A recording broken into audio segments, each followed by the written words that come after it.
And we're back home, home sweet home. Last week was our Inner Wealth Mastermind retreat in Nashville, Tennessee, and I did the episode was detailing the plans that I had for the retreat, and some of it went way according to plan, and some of it didn't, and I want to share with you today, and some other revelations that have happened since then about what we actually did in that container and what we are doing going forward.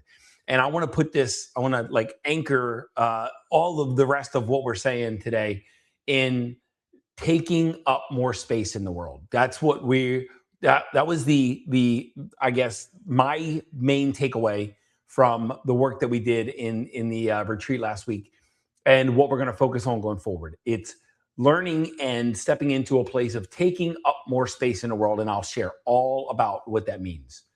So the retreat, I want to recap, and the retreat set up really powerfully. And it was so much different than any retreat, mastermind retreat that we've ever had before. And a lot of the retreats that we've done in the past, they used to be focused a lot on meditation. So where I'd put them into visualization meditations, getting them into a new powerful future. I can still do that, but we didn't do any of that this time. Shadow work, where we go into the deep, dark recesses of things that you're looking to avoid in your life and in the world, and really start to I guess get into that, feel it in your body, and begin to release it. Because if we don't get into the shadows, then we'll never truly understand our light. Because our shadows are where our power is most hidden, and we're gonna get into that a lot, okay, over the course of this episode. So hold that thought, because we did the same thing, we just did it differently. But we did no meditative activity. We had a lot of awesome and powerful discussion, a lot of sharing, more group sharing than ever before.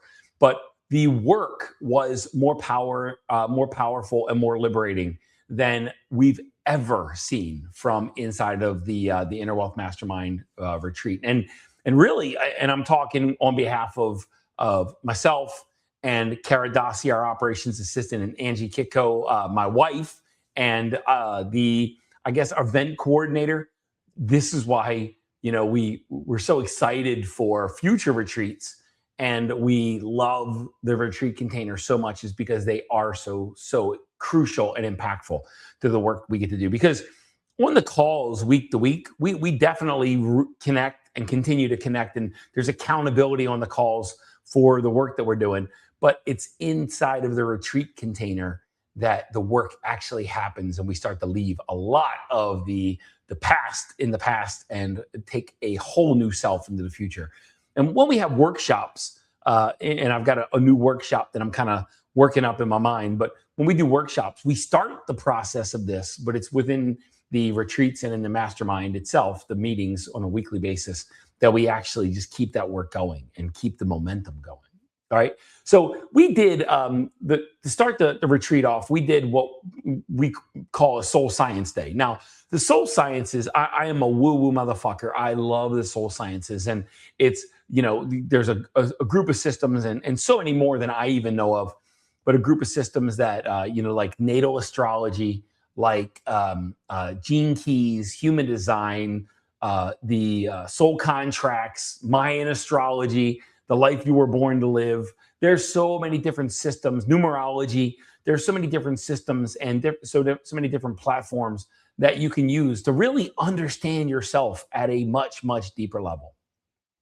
And I love these systems because everything, all evolution, all healing, all personal development, all spiritual growth starts with deepening our self-awareness and understanding who we are, who we aren't, who we thought we should be, and like what parts of us are not a fit, that we're just like we're just playing a role, we're just playing a character in the world, and we just get to leave a part of that behind because it's not who we really are. And when you get into the soul sciences and you get into the natal astrology, gene keys, human design, you start to really understand what you're here, like your design and your essence, what you're designed to be in the world, what your purpose is in the world, like what What is the purpose of your life? Because everyone is on time and on purpose. Your life is not a coincidence. You're not a mistake. There's a legitimate purpose in your life. And when you find that purpose, if you don't know if you know your purpose or not, you don't. Because once you understand your purpose, it's not something you question. All right. And then ultimately your destiny, where the energy in your life is going. All right. Now, the energy, life is trying to get you somewhere. And sometimes we fight that current so hard because we don't know where it's taking us and we're so scared that we don't trust life. And if we just surrendered to the flow of life, then life takes us to beautiful, beautiful places that we can't possibly get there by not trusting life. Okay. So we started there on Soul Science Day. And really, we have, like, this morning, I'm recording this on Wednesday, the day before the publication of this. This morning on our Soul Science study call in the mastermind, we studied, certain placements in gene keys. And we have large studies where it goes over, the course of 18 weeks, we study a system. But literally on that Wednesday to start the kickstart the mastermind retreat, what we focused on were 3 placements. Now, we did something I led something completely different than I've ever led before. We focused on 3 placements in natal astrology: the natal Saturn, natal Pluto, and natal Chiron. Now, let me explain what these are. Natal Saturn is where, when you're out of alignment, life starts to squeeze on you and it creates some compression. It creates some pressure. It's almost like life is squeezing you to try to get your attention. It creates a little more pressure, a little more stress, a little more tension in you, because it's really trying to get your attention, get you into alignment. And then when you do get into alignment, like, Saturn lets up on you a little bit. Okay. And when Saturn lets up on you a little bit, things start to open up, and the Saturn and Jupiter are working together, where when you're not in your Jupiter, Saturn starts to constrict on you. And when you start to get more and more into your Jupiter, Saturn lets up on you. And so it's a pressure point within your natal astrology chart and your design. And that's the important part, and a pressure point inside of your design. So we understood our Saturn, and we pulled all the natal charts for everybody in the retreat. And we explored our natal Saturns together. And we started, there were ahas and epiphanies and awarenesses and awakenings, and it was all awesome. The second thing that we explored was our natal Pluto. And Pluto is the planet of transformation. Now, Pluto is like a motherfucking wrecking ball. Pluto comes in, and anything that's out of alignment, it destroys. It doesn't care how it feels. Pluto doesn't care about your happiness. It doesn't care about your wealth. It doesn't care about your freedom. It doesn't care about anything in your life. Pluto is literally a wrecking ball, and anywhere you are out of alignment and off your most purposeful path, it will destroy whatever's in its way to get you onto your purpose and onto your path. All right. And this is why I lost 2 jobs in between 2014 and 2016. I lost 2 jobs. I was so far out of alignment, Pluto didn't give a fuck if I was happy, or if I was full of pressure, or if I was full of stress, or if I was scared, or Pluto didn't give a fuck. Pluto had a mission. It was to get me into my purpose and onto my path. And it did a great job, but it wasn't fucking fun. And it wasn't easy, and Pluto is not a gentle placement. So we studied our Pluto, and there were, again, a lot of ahas and epiphanies and oh my goodnesses and awakenings and realizations of where some of this stuff has been, for decades, has been an influence, and where it's made some changes, or where somebody's even fought these things. The third placement we dove into is Chiron. Now, Chiron's called the wounded healer. And although it's not a planet, it is a body that has some influence and sometimes some control over our life. But it's all for the good. All 3 of these are for our benefit, but they're not very enjoyable placements. Chiron is the wounded healer. Each person that is born has a deep, deep subconscious wound. And typically you don't even know you're wounded in this area until you discover it. All right. And when you are wounded in a way, your life is spent resolving that wound. And if you've ever heard, your greatest pain becomes your greatest source of purpose. Your greatest pain becomes your highest expression of power in the world. That is Chiron in a nutshell, the wounded healer, where you are wounded. And as you learn how to heal that in yourself, then you also have something to give other people. Okay. And again, as we explored our Chiron, light bulbs were going off and people were understanding. And taking those three in place or together, you've got a source of contraction and compression in the world in Saturn. You've got this wrecking ball of Pluto, and you've got this wound that you're looking to heal and to give away. The healing of this giveaway is your natal Chiron. That's what started. So we started off, I was like, we're not going to explore some of the happier parts of life. We are literally here this weekend or this week to explore the shadows and the darkness and all the shit that's buried in you that you've been facing your whole life that you haven't had the courage to shine a light on and really step into your power. Okay. I also, I didn't give them fair warning. Let me just say this. I didn't give them fair warning that I was going to spend the next few days making them radically uncomfortable so that we could start to break through the grip that Saturn, Pluto, and Chiron had over them. Okay. But it took getting into a place of discomfort, because your comfort zone is reflective of where these boundaries are in place, so that Saturn, to try to avoid the influences of Saturn, Pluto, and Chiron. So the very first time I was given a chance, there was one when I explained these three, and man, I love my students, I really do, and I would never intentionally hurt my students, all right.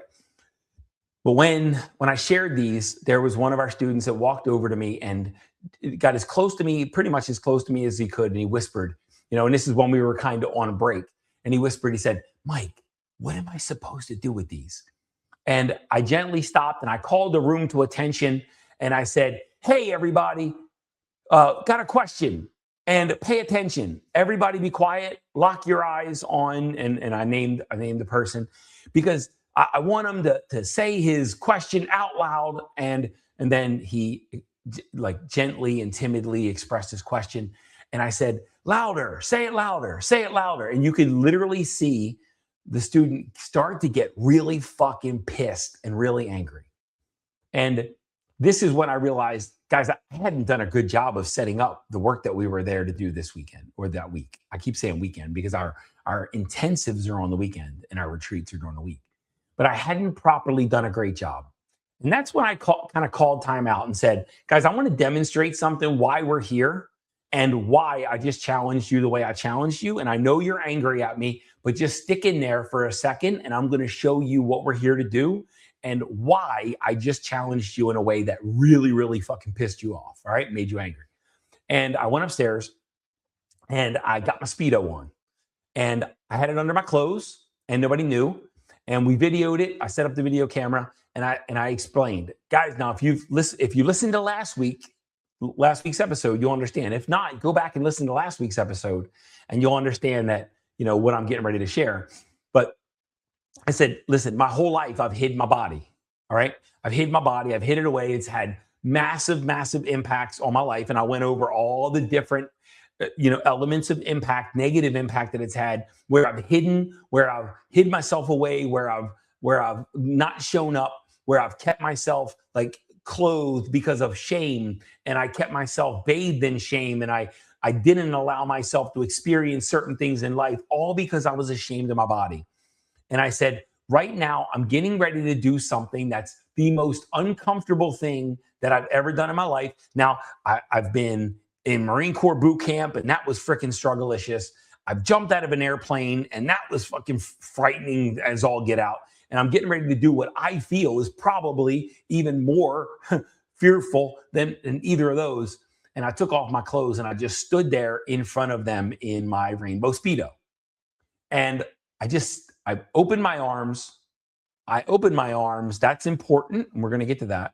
And I just showed them my body, and we sat in silence for a little bit. And they all started clapping. And I turned around and showed them my back and my behind, and I let every ounce of my skin be exposed, except for the Speedo, right? I wanted to keep it legal. But I allowed everything about me to be seen. There was nothing covering up my Dunlaps, nothing covering up my man boobs, nothing covering up my stretch marks, nothing covering up any of it. My whole body was exposed, and they could literally see my body shaking because I was so fucking scared, and I felt so vulnerable, so seen, and so vulnerable. And I had never, ever exposed myself to that level of vulnerability in the world. And I shared with them my greatest freaking fear. And I allowed them to share that experience with me. And they started clapping and applauding. And like they held space for me and allowed me to just be seen, to start to work through the fear of being seen. And over the course of time, it took a while, took a little bit, but my nervous system started feeling more and more comfortable standing there in front of the whole room in a rainbow Speedo. And that's when I started teaching about, you've got this darkness inside of us. We've got this compression of Saturn. We've got Pluto's destruction and death and rebirth. We've got this wound of Chiron. And I was showing them literally, like they couldn't see it at that moment, but the Speedo that I was wearing and the body shame that I held was my Chiron, which was my Chiron in Aries in the 12th house in natal astrology, which is the most hidden, deepest wound of the self. It's feeling like your even existence is broken, that there's nothing right with you, that you're broken as an individual. You're fundamentally flawed to such a degree that you are insignificant and meaningless. And that's what Chiron in Aries in the 12th house, that's the lesson that it brings. And this is one of the reasons with the Wounded Warrior why I've spent my whole life trying to get everyone to accept and embrace and love themselves, because the wound I have and I carry around is this unconscious, subconscious rejection of my being that I don't want anybody else to experience. And that is Chiron in action. The wound that I'm carrying around is the healing that I provide to others. And authenticity, we're going to come back to this, authenticity and showing up authentically and revealing all aspects of yourself is the greatest salve, is the greatest remedy to feeling fundamentally flawed and broken. That is Chiron in motion. The wound that I carry around, bringing the light, the exact opposite light into the world, the darkness inside of me, creating light in the world. And I was in that example with the Speedo, I was helping them see that right then and there in that moment, I was making myself uncomfortable because I was tired of hiding. And if I keep hiding, if I always do what I always did, I'll always get what I always got. And in order to grow, in order to evolve, in order to step out of the shadows and into the light, we have to allow ourselves to get radically uncomfortable, because that's how we start to expand the nervous system, to be able to take up more space in the world and to be able to live a fuller, more rich, more alive, more meaningful, more significant, more powerful life. But if we always do what we always did, we'll always get what we always got. And oftentimes, when we're a slave to our nervous system and we're only trying to do things that are comfortable, we're keeping ourselves in a little box. And that was my demonstration. Now, the student that I challenged didn't quite understand yet, but over the next 2 days, they were going to.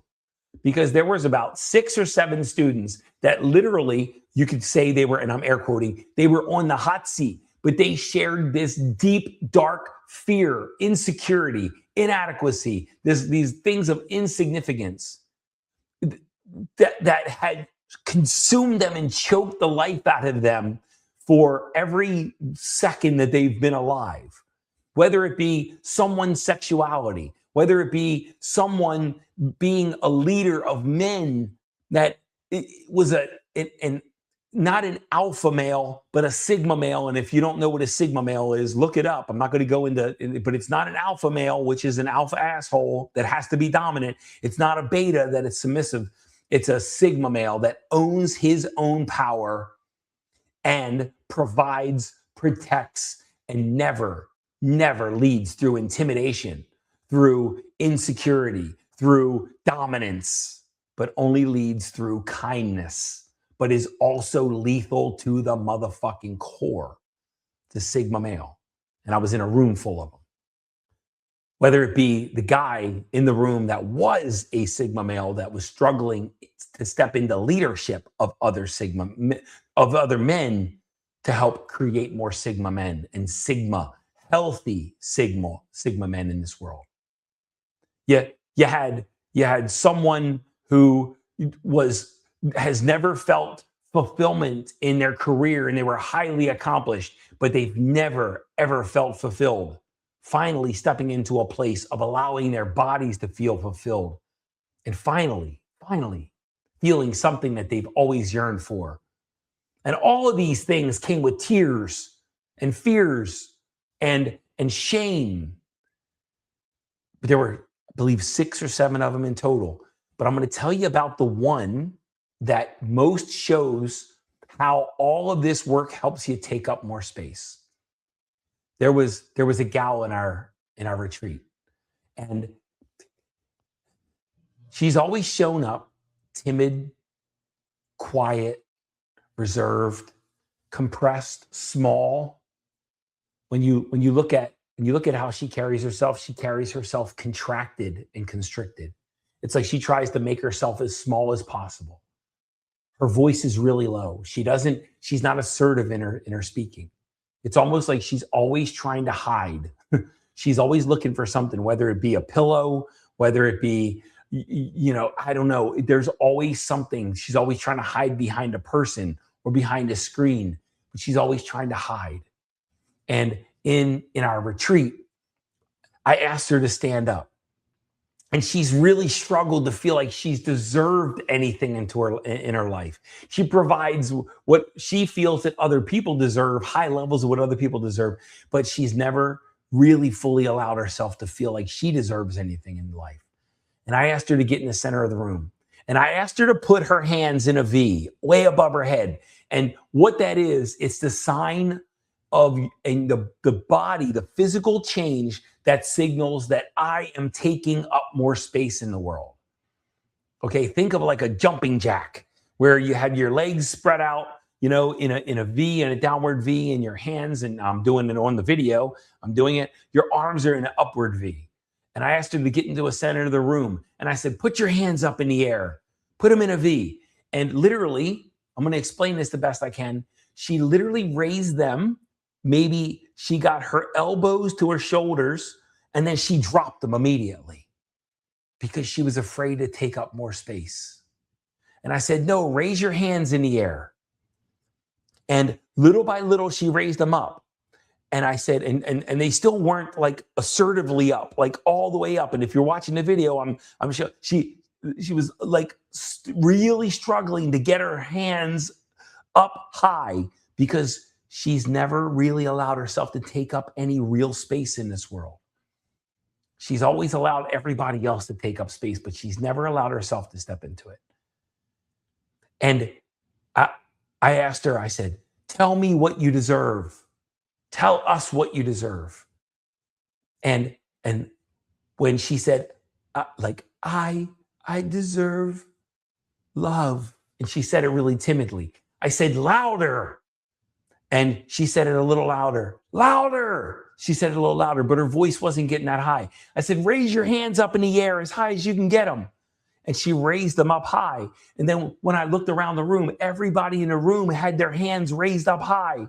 I said, turn around, do a 360. Look at what everybody's doing. And I never asked anybody to raise their hands. I said, turn around, look at everybody. We're here with you. We're here for you.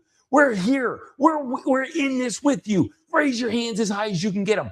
What do you deserve? And I deserve love. What else do you deserve? I deserve acceptance. What else do you deserve? And her voice started getting a little higher, but she wasn't screaming. She still wasn't screaming. She was getting more and more assertive. I'm probably being more assertive, way more assertive than she was, and way more intense and way more loud. But little by little, her voice started getting a little more. I said, spin around, look at everybody. What do you deserve? And little by little, she started saying it. And less her voice cracked. And more her arms went up. And she still wasn't yelling, and she still wasn't super assertive. But you could tell that she was really fucking uncomfortable. And she was there. And she started struggling for words. I said, feel free to repeat the words. It doesn't matter. The words don't matter. What do you deserve? I want you to feel what you deserve. I want you to reshape your nervous system, to accept and embrace what you deserve, and take up more. I didn't say this, but what I was calling her into is take up more space in the world, because I hadn't explained to anybody why they had their hands up. Foolish me. But little by little, her voice started going up. And at the end, after about 10 minutes of this, I said, how do you feel? And she said, a lot lighter. I said, yeah, you're not the same person anymore. And we all clapped and we all applauded. And from that moment, for the rest of the retreat, she would crack these little jokes. And she would fit these little jokes in the most perfect place. And she turned out that her voice was freaking delightful. And the insights that she had, and the little jabs and the little digs and the little insights were freaking comical. But she spent her whole life not talking because she didn't want to take up too much space. She didn't want to be seen. She didn't want to be the center of attention. She just wanted to hide. But she turned out to be freaking delightful and funny. And we got to see that and experience it. Now, that was the first day. And that was good. But the next day we came back. And she was part of another exercise where somebody else was working through things. But I invited her back to the middle of the room. And this was, for me, the most rewarding, fulfilling part of the whole retreat. In the second day, we only had 2 days, I put her back in the middle of the room. I said, now raise your hands above your head. And she literally threw them up in the air with no hesitation and with no problem. And I said, what do you deserve? And she started claiming what she deserved with a level of assertiveness that didn't exist the day before. And the reason being is because from that first exercise, she started to release some of the pressure, the stress, the tension, the samskaras. If you read my book, Inner World, Outer World, I explain what samskaras are. She started to let go of some of the shadows that were contained within her body, within her nervous system. And even overnight, her body released some of that shit. Over the course of the night, her sympathetic and parasympathetic nervous system started to rewire themselves so that she wasn't in fight, flight, or freeze mode, just like she was the day before with this same exercise. And her voice started reaching levels of assertiveness that she had never, ever experienced because of one simple exercise. And the point of all of that was, in order to do what you haven't yet done, in order to achieve what you haven't yet achieved, you need to be willing to do things that your nervous system might not be comfortable doing. And if you want to take up more space in the world, if you want to be more fulfilled, if you want to be wealthier, if you want to be more successful, if you want to feel more significance, if you want to be valued more in the world, if you want to be more impactful in the world, then you must be willing and able to take up more space. And it's not just about being able to get into a room, in the middle of the room with your arms raised and with your voice claiming what you deserve. It's about so much more than that. And I'm going to end this podcast episode, and we'll dive into this maybe next week.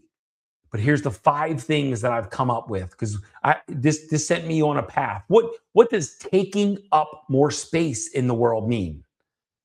And here's what I came up with. 5 things that we get to step into in order to take up more space in the world. Number one is be authentic and fully expressed with full authority and allow yourself to evolve. You are never the same person from day to day. Who you are, what you identify with, how you identify yourself changes from day to day. It's up to you to be the fullest expression of all of that without holding yourself back at all. If you can't fully express yourself, then you're not fully taking up the space you deserve. Number two, loosen the grip of the fear of judgment and criticism. Listen, when you speak your truth, in order to do number one, to be fully expressed, you're going to speak your truth. And not everyone's going to agree. And it's going to come with some criticism. It's going to come with some sense of judgment. You must be willing to stand in that criticism and judgment and not shrink. Doesn't mean it's going to be comfortable all the time. It means that you don't let the discomfort inside of you bring you off your truth. Number three, develop the courage to be disliked. Not everyone is going to like the new version of you. In fact, the more you step into your light, the more other people are going to experience and see their shadows. When they see you start to live soul out, when they see you start to shine your light, when they see you start to express yourself fully and be okay with being judged and being criticized, they're going to see where they're not. And it's going to create guilt and shame in them. And they are not going to like you. But in order to be fully loved, you must give up the chase and the desire to be liked. And what I mean when I say to be loved, love stands for letting others voluntarily evolve. And you're here likely, if you're like me, you're here to be loved by a few, not liked by the masses. The people that know all the parts of me and accept me, they're the ones in this world that love me, and those are the ones that I get to love all over. Number four, allow yourself to be seen without collapsing. Listen, this has been a point for me. When the Inner Wealth Mastermind built to 75 people and we had 55 people, we had 13 people in Nashville. And at one point we had 55 people in the Inner Wealth Mastermind retreat in Miami, Florida a couple years ago. And let me tell you, it was too much. It was too much for me. My nervous system couldn't handle it. I collapsed. That was too much visibility. Too many sets of eyes on me. Too many people watching me, right? And my nervous system collapsed under the weight.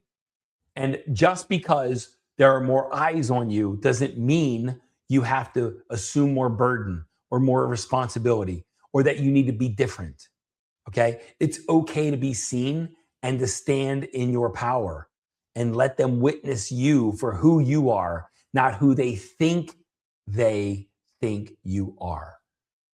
Who they think you are doesn't matter.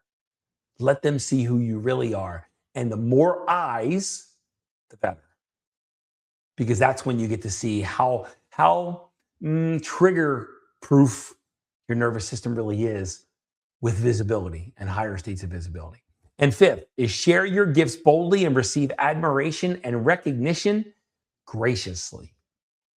When someone gives you a compliment, thank them. When somebody says your work has changed their life, thank them. When somebody says that your light is a bright spot in their life, thank them. Be willing, whatever it is, whatever that genius, and you have it, whatever that genius is inside of you, that you have, that you possess, that you were designed with, that's part of your purpose and part of your mission. Share that with the world and share it shamelessly with the world. And then, when they admire you, when they thank you, when they revere you, accept their admiration, their love, accept their compliments graciously, because you are here to not only give away your greatest gifts, but to receive the love that comes with giving away those gifts. Guys, five tenets of authenticity. Be authentic and fully express with full authority and allow yourself to evolve. Loosen the grip of the fear of judgment and criticism. Develop the courage to be disliked. Allow yourself to be seen without collapsing, and share your gifts boldly and receive admiration and recognition graciously. Guys, I hope this helped, because those 5 things will help you take up more space in the world. And the 13 people that were in the Inner Wealth Mastermind retreat in Nashville, Tennessee, trust me when I say, and I've connected with most of them this week, they are taking up more space in the world. It's because they stopped playing to protect their nervous system, and now they're playing to expand it. Comfort or growth, you can't have both. Lean into the discomfort. Grow your comfort zone by always challenging it and stepping into discomfort. That is how you're going to take up more space in the world. And that is what you and everybody who you love and who loves you, that's what everyone deserves.